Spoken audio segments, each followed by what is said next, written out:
Daybreak here, and we are happy to have in studio for some riveting radio real estate. It's Dawn Pannell. Good morning, Dawn. Good morning. Ready to be riveting? I am hearing ready to be riveted. Riveted, right. Sorts of great information about the housing market in the Pacific Northwest. Yesterday I heard Seattle prices are 10% above last year. It's like a third of the inventory, and it's trickling down to Pierce County, it's trickling down to Thurston and Mason. And what are you seeing out there? We just got a flyer from Lennox Scott, who is the John L. Scott himself, saying that Mason County is officially in a strong market, which is really encouraging. I think it was that there's 3 months worth of inventory on the books, which is phenomenal. And then basically that means that in 3 months, everything that we have listed, if it's, sold, it would only last 3 months. Wow. So, yeah. So and people have to be ready. Yes, absolutely. And I was just sharing, and I'm going to keep it pretty general because we're still in negotiations, but yesterday I listed a house at 9 o'clock in the morning. At 10 o'clock in the morning, it had 2 showings, and by 1 o'clock in the afternoon, I had 2 offers. Wow! So that was a personal first. So yeah, it was pretty incredible. We're still going back and forth a little bit, but it really indicates that buyers do need to be ready to go. Yes. And unfortunately, I guess for them, the days of being able to really negotiate a killer price are over for a while, because somebody else is out there who's going to offer full price or above. So we were just talking about this morning, you said, everything's negotiable. Well, the guy behind you with a checkbook does not feel the same way. Exactly. So yeah, that works out great for the sellers. Not so much sometimes for the buyers, although if it's a house that the buyer really wants, then cut to the chase and get all your documentation there, and because so people are looking for things like pre-qualification letters and closing times. Are you going to be able to close in 30 to 45 days, or are we going to have to wait months? Those are the kinds of things, because the prices can be identical. Sure. So then you start looking at the other stuff. And it's sort of interesting too, because each buyer possibly is selling, and each seller has to actually buy something else to live in. So exactly, you're right. So yeah, everybody's in kind of that dual role when you're involved in this. So I thought what I would start doing today, and I know it's going to take longer than one session to do, so we'll kind of break it up into sections. But I have a copy of the actual purchase and sale agreement, and I thought I would kind of start going through that so buyers would know what to expect when they sit down to actually make that offer. Sure. And that's because, as we said, it can happen pretty quickly. Yeah. So you need to be aware of what you're going to need to bring with you. So the first thing, obviously, is the date, and that's the date that you're writing this contract. Then we put in the multiple listing number, which is the identification number for the property. And then the next thing we enter is the offer expiration date. And again, in a fast market like this, that could be 1 day. So that is the date that the seller then needs to respond to the buyer. And usually what happens is, if you think that it's going to be a hot property, you shorten that time so that things turn around quickly. So the buyer sets that. I want to hear from people within a day, basically? Yes. Okay. On the one I just told you about, it was a little different because it's an estate, so everything has to go through an attorney. So the seller requested that they be allowed 3 days to respond. So sometimes that falls into play too. But what the buyer and the seller need to remember is that until you actually have the buyer and the seller sign the completed contract, it's not a contract.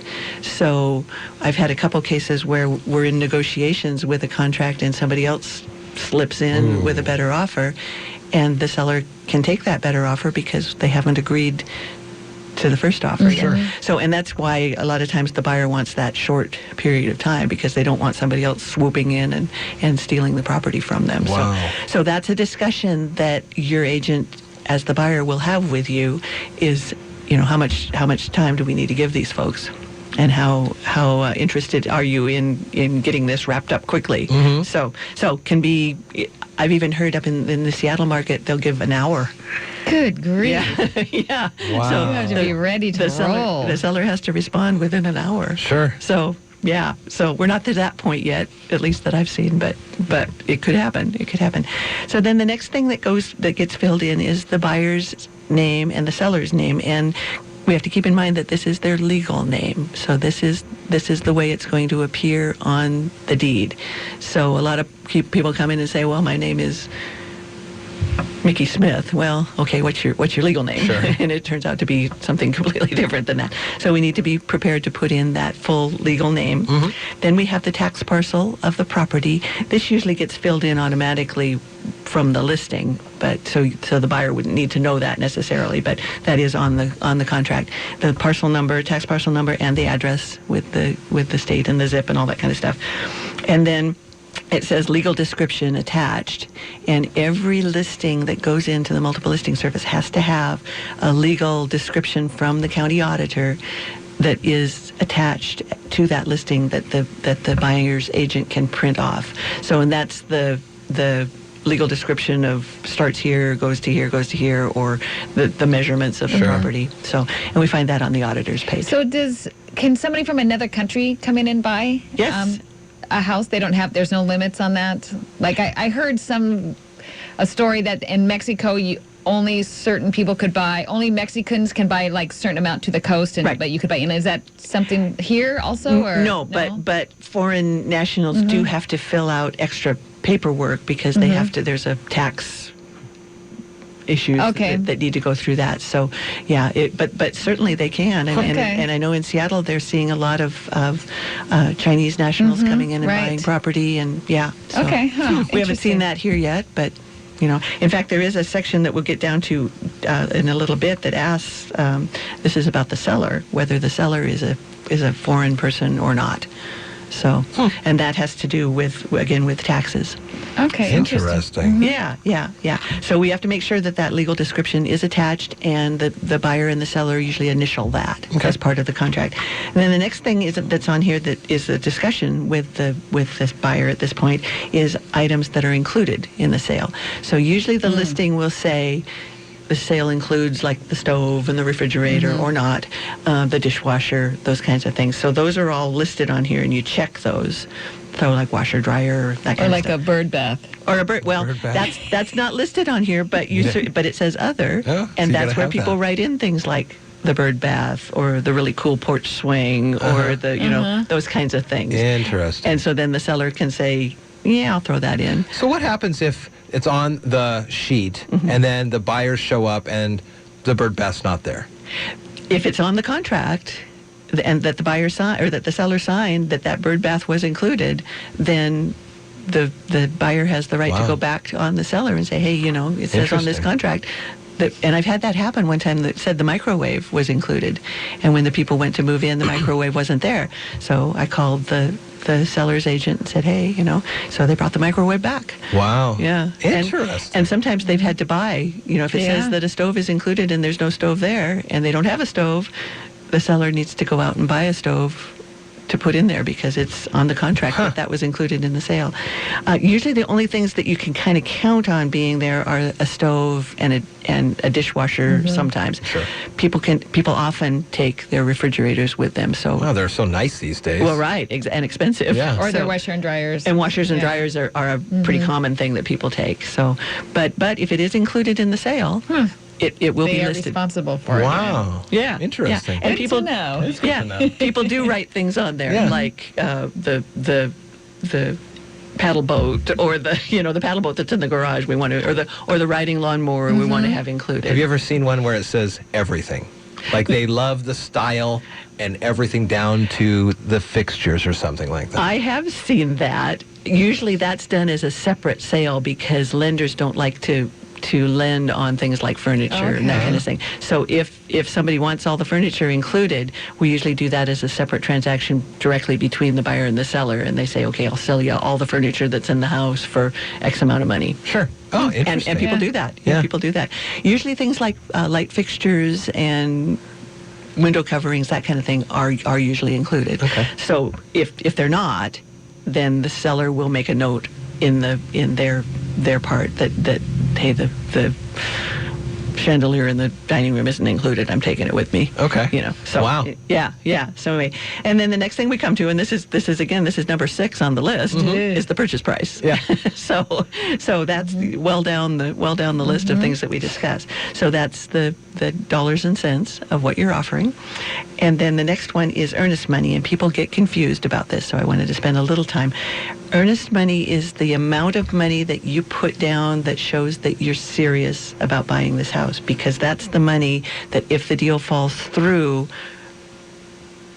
from a whim, basically that money goes to the seller. So if you as the buyer back out of a sale for not a good reason, for a reason that isn't covered in the contract, then you forfeit that earnest money. And that does not include if you're still negotiating, you put your earnest money down and somebody else slips in and buys it.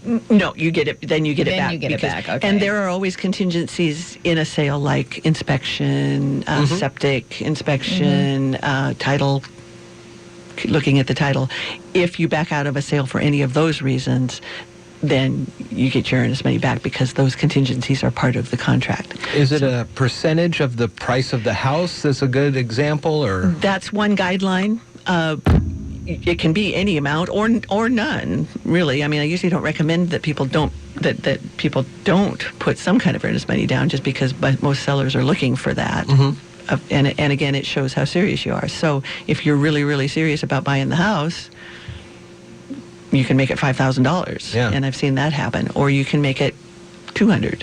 It just depends on what you're comfortable with. And the other thing for the buyer to remember too is that money then gets subtracted off at the end of the transaction.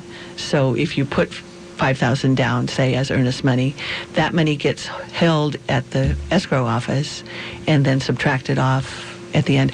I always tell people, though, to make sure that you know that this check, and it can be a personal check or a cashier's check or whatever, it does get cashed. Because very early on, I had somebody call me all in a panic because their earnest money check came out of their account and it shorted their account.